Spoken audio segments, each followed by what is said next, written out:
Whoa! I didn't see you there. I usually see no one out here. What are you doing out here this deep in the woods? In the middle of the night, I might add. Okay, that makes sense. Well, it's nice to meet you. I'm Raven. You took notice of my outfit. Yes, I am dressed like a witch. That is because I am a witch. Oh, you don't believe me? Well, why don't you sit down on that rock right there and let me show you?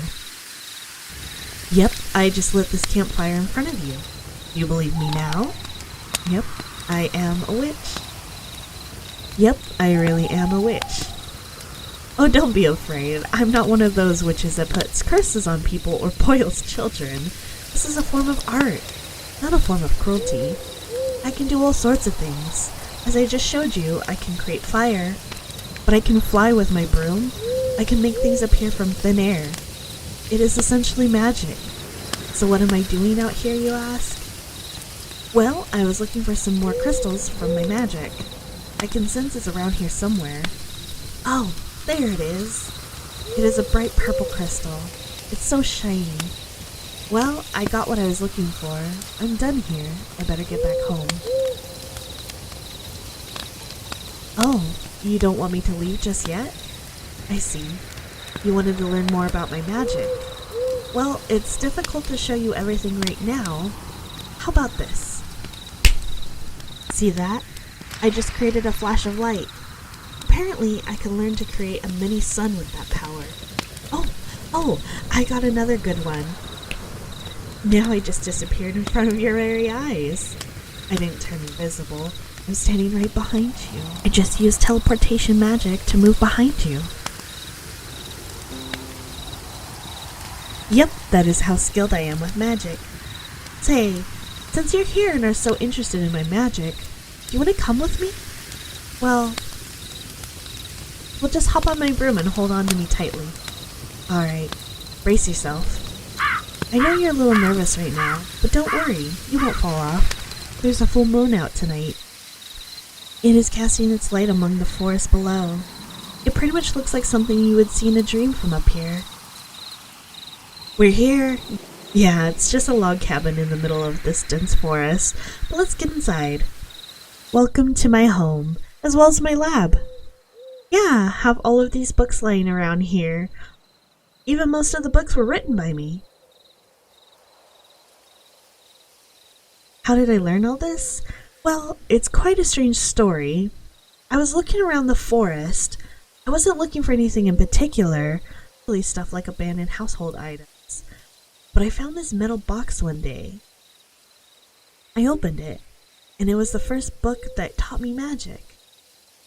It was clearly old, but I couldn't pinpoint the time it was written, but my best guess would be somewhere around the 15th century.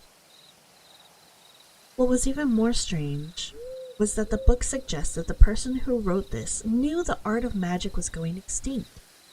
So he made the book to be very beginner friendly for any possible future generations that stumbled upon it. I thought I found some silly joke book.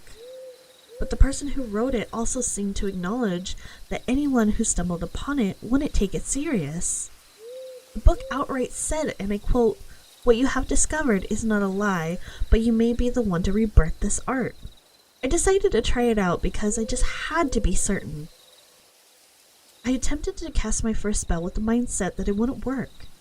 I was quite surprised when a spark of magic dazzled in front of my very eyes. I used this book to help train myself, but it only gave me the basics.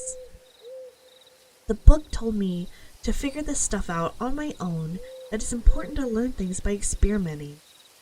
I was able to learn some magic without the books, simply by making educational guesses, and a lot of trial and error. I was able to find a few more books around the same area I found this first book. They definitely came in handy. I can actually show you that book. It's not as big as you might expect it to be. Indeed, this book is to help get you started.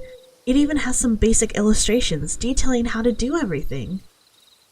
I have taken all the information I learned from this book, my other books, and what I learned from myself to write even more books. I don't want to go over every single book, spell, and potion. I might as well be teaching you that stuff if I did. That could take years. Although, If you're up for it, I could become your mentor. I also wanted to have my own apprentice. Yeah, I've been wanting to bring back the Order of Magic ever since I discovered all of this. Do you want to become my apprentice? Yeah, you could become a mage if you want to. Oh, I thought you would. Come on, I should get you ready for what comes next. First thing we do is to test which crystal you have the most potential with.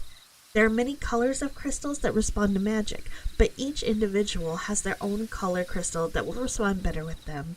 But they don't determine your magic capabilities, it's merely color. My strongest is the red crystal. I got a whole box of them. Let's try the red crystal first. There is a reaction, but it's pretty weak. Alright, how about the green crystal? No reaction. Alright, let's try blue. A pretty strong reaction, but I think I can find you a better one. Let's try purple. There we go. That's it.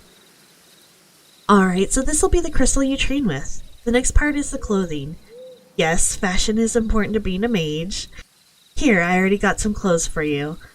I am good at making clothing. I will make you a proper mage outfit, although it will take me some time. I suppose it's not absolutely necessary right now, but mage clothing does have elements of magic when they are made. It helps you channel energy. But I suppose we can get started without it, but you will need it later. One thing you have to accept about being a mage is that you will make mistakes. Trust me, there will be some accidents you will make. I have a kill count of a few trees. You can see some of them out the window. Alright then, the room will be the guest room over there. I plan on getting some rest soon. I know you're excited, but it's best that you rest before starting this long, exhausting process. So get some rest, and I will see you in the morning.